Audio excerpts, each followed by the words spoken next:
Hello, c'est Anna et le soir, j'espère que vous allez bien. Me voici pour les énergies de la semaine du 9 au 15 septembre 2024. Et nous avons la carte des énergies, de l'énergie principale qui touchera à la fois le général et le sentimental, et c'est protection.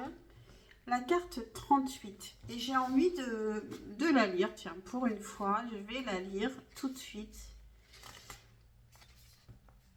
Les corbeaux défendent farouchement ce qu'ils aiment. Au moment où j'ai créé cette carte, j'avais besoin de me sentir protégée.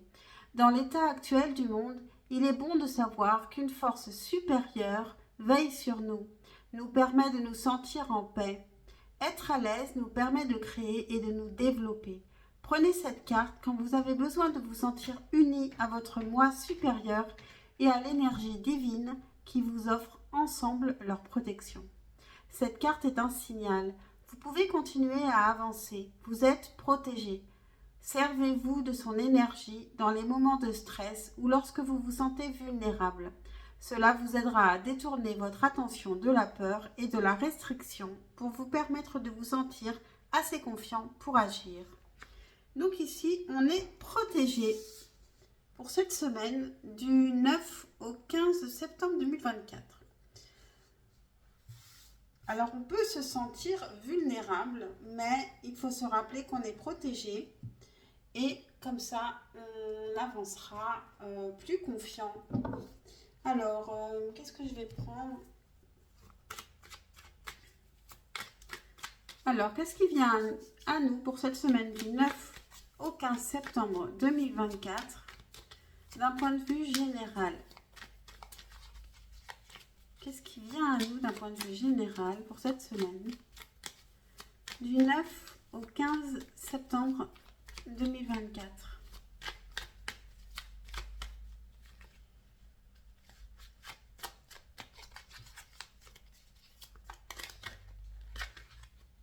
Je vois du stress. Je vois du stress et beaucoup de cérébral. Qu'est-ce qui vient à nous pour cette semaine d'un point de vue général du 9 au 15 septembre 2024? Qu'est-ce qui vient? Bon, j'en ai une de plus. Alors, ici, il y a un petit peu de frustration.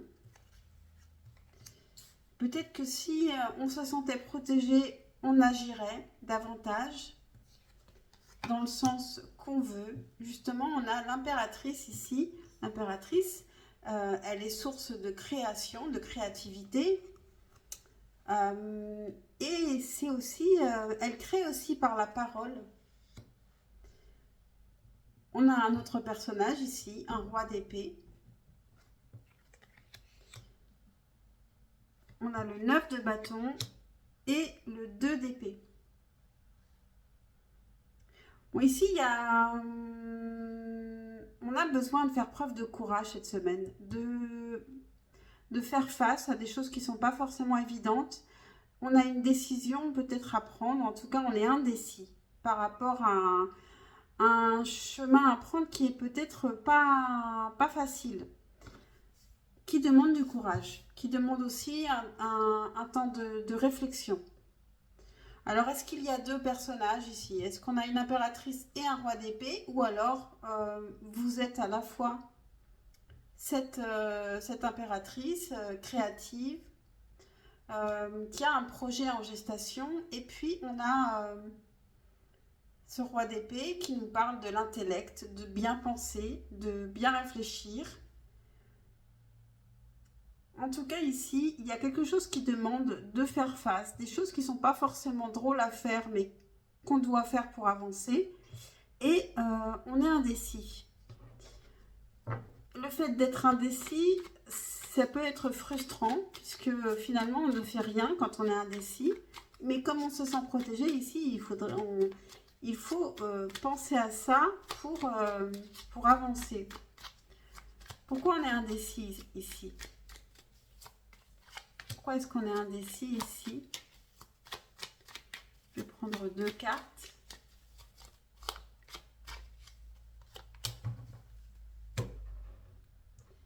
il y a quelque chose de nouveau. Bon, j'ai 3 cartes finalement. On a le 10 d'épée, le cavalier de bâton. Ah oui, c'est intéressant. On est quand même hyper angoissé. On n'est pas bien. Peut-être qu'on se relève de quelque chose de difficile ou on se souvient de quelque chose de difficile. Et pourtant, il y a quelque chose qui peut nous passionner. On a envie de partir vers quelque chose de nouveau, peut-être. Avec cet as de coupe, il y a quelque chose de nouveau qui peut nous plaire. Donc, on hésite à y aller et on hésite également à approfondir autre chose. Donc, il y a plusieurs chemins qu'on pourrait prendre et qui peuvent peut-être nous plaire aussi, hein, l'un et l'autre. Sauf que l'approfondissement, ça demande peut-être d'être plus courageux, plus responsable. Vous allez voir un chat peut-être apparaître ici. Non, il descend. Parce que je suis en train de... Je garde le chat de ma nièce. Voilà. Donc, ok. Bon, bah, rappelez-vous que vous êtes protégé, donc peut-être que vous allez pouvoir faire des choses que vous voulez vraiment faire, prendre les décisions pour lesquelles vous hésitiez. Alors maintenant, bah, quand même une carte conseil. Allez, avec la lunologie. Pour cette semaine, d'un point de vue général, pour cette semaine du 9 au 15 septembre 2024, un conseil ou une information supplémentaire.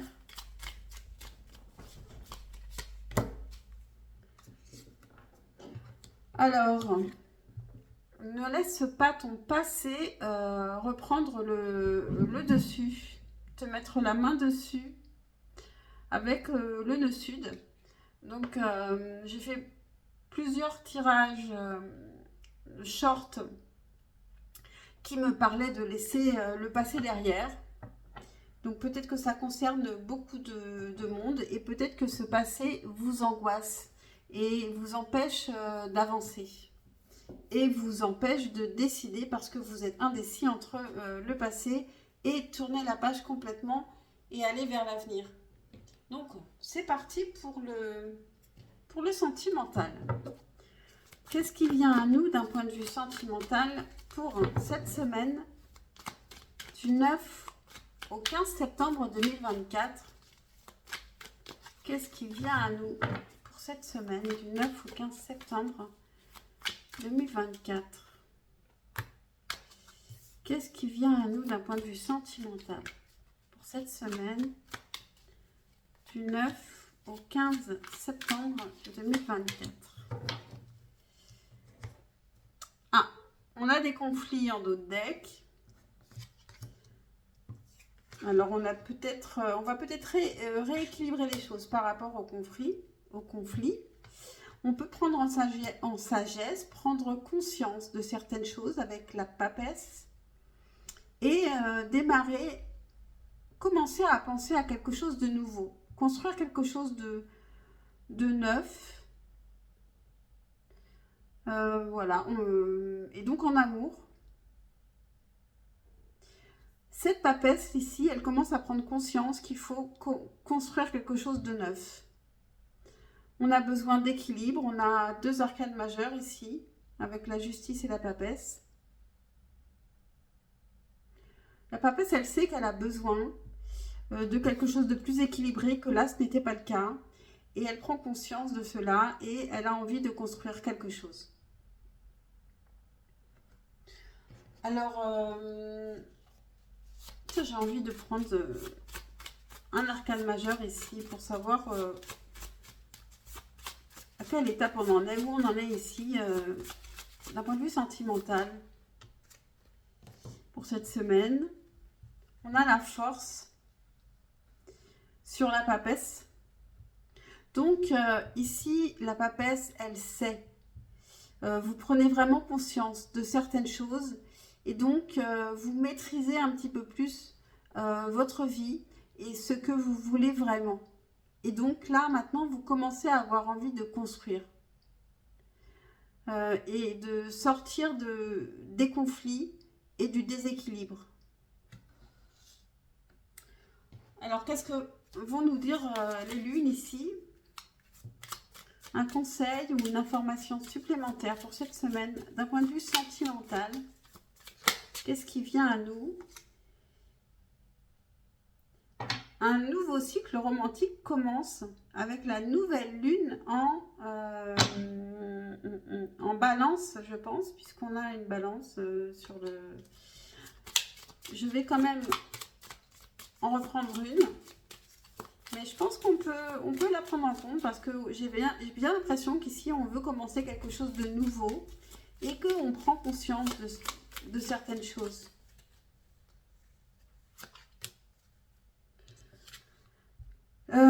Les réponses que tu attends arrivent avec la pleine lune en Gémeaux. Et ici, on a un climat chaud approche avec la pleine lune en Bélier. Ok. Et j'ai oublié. C'est vrai que le fait de me déplacer, tout ça, j'oublie un peu les choses que je dois faire. Je vais juste tirer une carte des chakras du cœur pour cette semaine du 9. Elle a voulu venir, hein. Du 9 au 15 septembre 2024. Qu'est-ce qu'on a? Bague cadeau. Bon, mais ici c'est positif, on avance. Quel que soit ce qui vient, c'est un cadeau. On a 7 jours en dessous. 7 jours, c'est le nombre de jours de la semaine. Peut-être que vous faites un cadeau. En tout cas, ce déclic, c'est important. Et puis, vous pouvez, pourquoi pas, avoir un cadeau, une réconciliation. Mais je ne l'ai pas vu dans les cartes de réconciliation. Par contre, on a cette carte de la justice qui peut être un juste retour des choses. Donc, il peut y avoir un cadeau en retour parce que c'est quelque chose qui devait arriver, qui est logique. Donc, je vais maintenant terminer avec les messages de votre autre. Le premier message, choix numéro 1. Qu'est-ce que cette personne voudrait vous dire pour le choix numéro 1? Premier message. Deuxième message. Et le troisième message. Et il y en a un quatrième. Alors, mettez sur pause si vous n'avez pas fait votre choix. Et moi, je commence avec le choix numéro 1. Toi et moi, c'est une évidence. Le choix numéro 2. Pardonne-moi. Choix numéro 3. C'est pour ça qu'on en a 4. Parce que le choix numéro 3, c'est la carte de présentation de l'oracle. Donc, on a une personne ici qui aimerait vous dire plein de choses. Et un seul message ne suffirait pas pour le choix numéro 3. Et pour le choix numéro 4, j'essaie de te surveiller sur les réseaux. Voilà, j'ai terminé pour cette semaine. J'espère que vous passerez une très bonne semaine. Pensez à liker, à vous abonner, c'est super important pour ma chaîne et pour moi. Et puis je vous dis à très très vite, je l'espère, pour un prochain tirage. Ciao, ciao.